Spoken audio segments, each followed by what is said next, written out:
ఆంధ్రప్రదేశ్ జీవనాడి పోలవరంపై తెలంగాణ ప్రభుత్వం విషం చిమ్ముతోందని మంత్రి దేవినేని ఉమామహేశ్వరరావు ఆరోపించారు.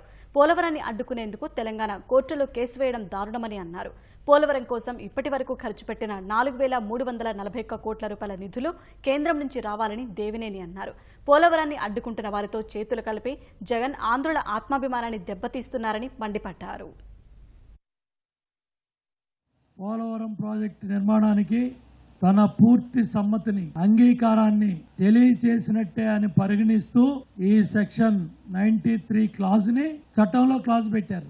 తమ పూర్తి సమ్మతిని అంగీకారాన్ని తెలియజేసినట్లే ఆంధ్రప్రదేశ్ విభజన చట్టం 2014 రూపొందించబడింది. రేవు దాటేదాకా ఓడమల్లయ్య, రేవు దాటాగా బోడి మల్లయ్య. కేసీఆర్ గారు ఎంత దుర్మార్గంగా విభజన చట్టాన్ని అపహాస్యం చేస్తూ నీ కనుసన్నల్లో ఈ చట్టం ఏర్పడింది. ఇవాళ నీ సామంతరాజుని ఈ రాష్ట్ర ప్రతిపక్ష నాయకుడు జగన్మోహన్ రెడ్డిని పెట్టుకొని ఇంత దుర్మార్గంగా సుప్రీంకోర్టులో కేసు వేయించావంటే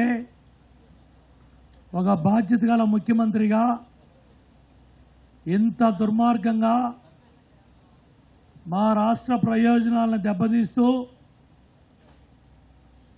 ఇవాళ ఏదైతే వీళ్ళు అడుగుతా ఉన్న పూణే సంస్థలన్నీ కూడా సెంట్రల్ వాటర్ కమిషన్ వాళ్ళు అడిగిన సమాచారం మొత్తం ఏదైతే కన్సర్న్ ఉందో ఆ సమాచారాన్ని అంతా కూడా మేము కేంద్ర ప్రభుత్వానికి ఇచ్చాం.